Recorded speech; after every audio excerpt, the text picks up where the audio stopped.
Hello, it's Mindless Insanity 602 reporting to you with the first review in my 31 days of watching and reviewing a horror film. It's about a little less than 2 hours until the month of October starts, but I decided to make this review because I just got done watching this film and doing it now, and I'm going to schedule it for 12. Anyways, I already did a review. It was like 18 minutes long. It's strangely, YouTube has took away my function of, like doing more than 15 length videos. So that sucks. So I'm going to try to keep this short, trying to keep this snappy. And it's of Ravenous, which is a 1999 R-rated 101-minute horror thriller from director Antonio Bird. Anyways, Ravenous is a film about this guy who, pretended to be dead, and is during the Mexican-American War. And there's this guy who pretended to be dead. Then after he pretends to be dead, after his events of pretend to be dead, he gets reprimanded to a fort in California called Fort Spencer. Anyways, and when he's at Fort Spencer, you meet up with the group of people. You meet up with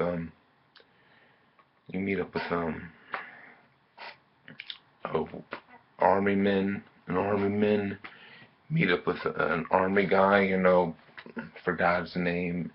You meet up with a Colonel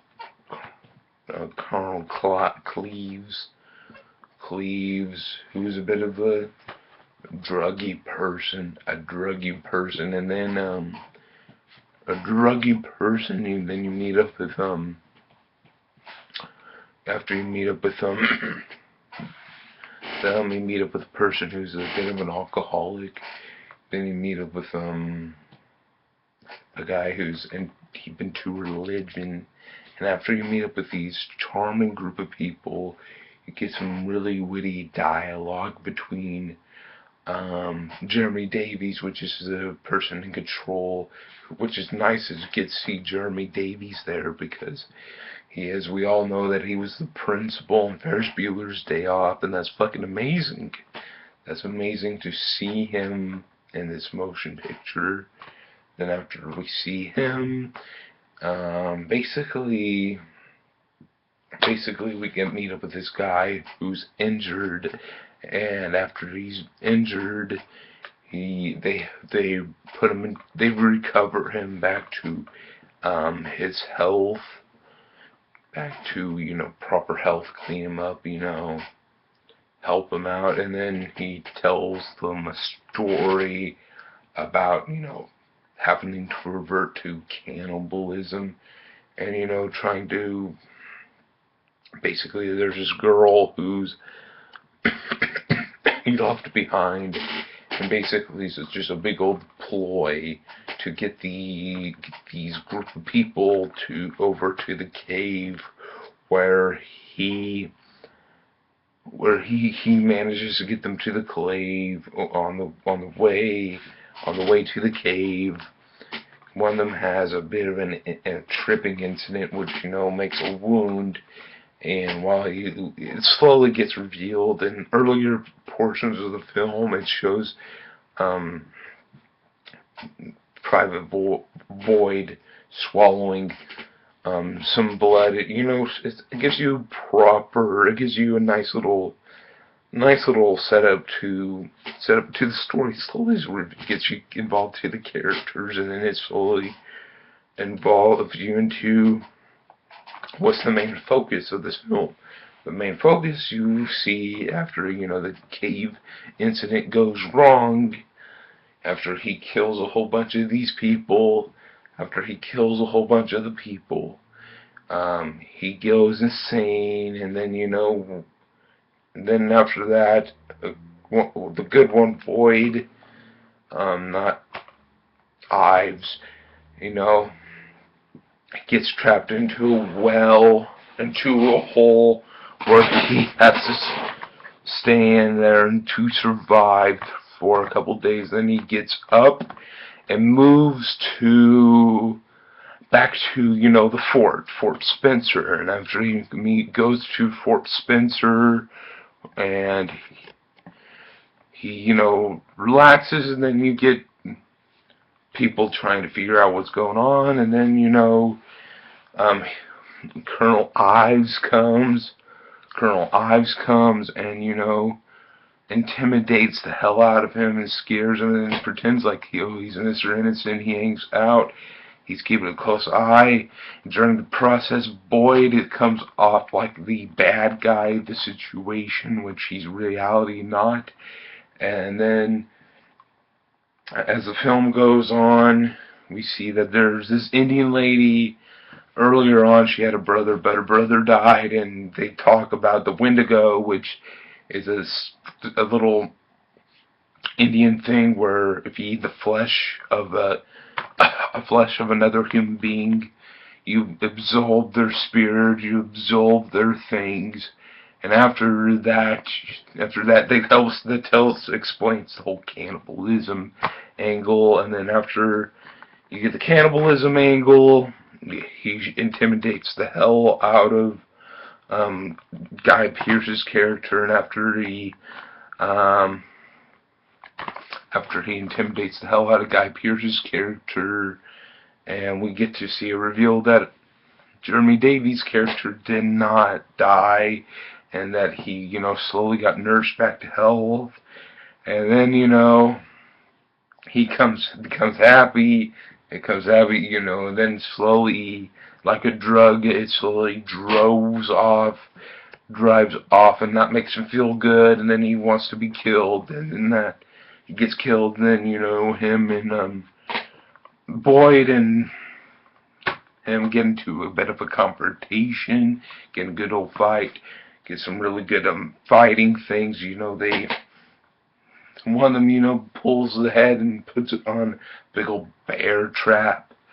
And then the film ends. And that's basically Ravenous in a nutshell. And Ravenous is, in my opinion, a pretty good film. I really enjoy the witty, intelligent banner. Like earlier on in the film, you see that Jeremy Davies' character says, "What's a hobby of yours?" And he said, "Swimming." Well, I hope that you're gonna like hard water because it's cold. It's technically ice. And there's a little bit of humor. So what's your hobby? And then get the camaraderie angle. We got a great sports camaraderie here in Fort Spencer from Jeremy Davies' character. You get a film that really has a really good tone to the film. It's, the tone of the film is dark, but it's kind of humorously dark, and, the tone is perfect. I enjoy how it reveals the story, and all in all, and the music, the main theme song is absolutely beautiful. It's gorgeous. I can't really reenact it, but other than that, you get some really good shit. There's no negatives about Ravenous. It's a great film. It's a great start to this month of horror film reviews, where I will, watch a review of horror film leading up to October 31st. And Halloween, and this is the first. I recommend that you purchase this film. It's really worthwhile to view it because it's a good film. It's best to watch it without, any prior knowledge. I spoiled it, but if you've seen this review, you probably have already seen it. You probably already had your information. You probably already had your fill, and you're just trying to see my perspective of it. At least that's what I hope. Hope I don't spoil anything, but if you're gonna bitch about it, then avoid reviews, because you're just gonna complain about some sort of stupid shit. Anyways, Ravenous is a really good film. The Blu-ray treatment from Screen Factory is an absolutely good transfer. A lot of people bitch and moan about the transfer, saying it's awful looking. It looks pretty good to me. It looks really, really top-notch and supreme for a Screen Factory release. You get a good amount of content on the Blu-ray release of the film, and you could have the reversible cover artwork just in case you don't like this. But I kind of prefer this over the, crappy teeth look. Anyways, thank you guys for joining me for my first review of this series of reviews, which, I don't know what exactly I will be reviewing next, but it will be something hopefully good.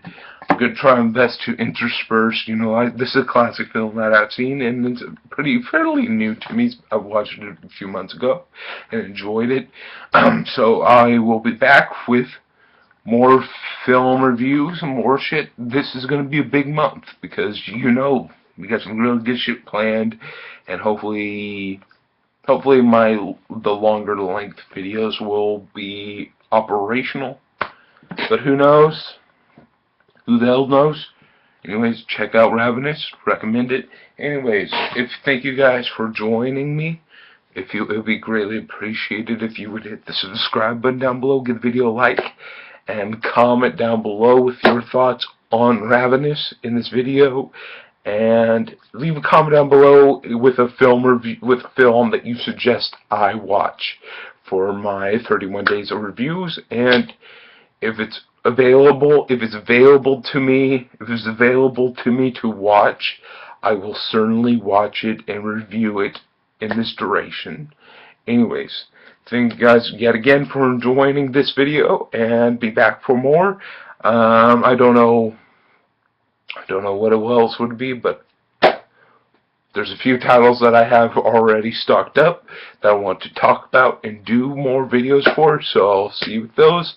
Thank you guys for joining, and I'll see you within 24 hours or so of this video's upload. Bye.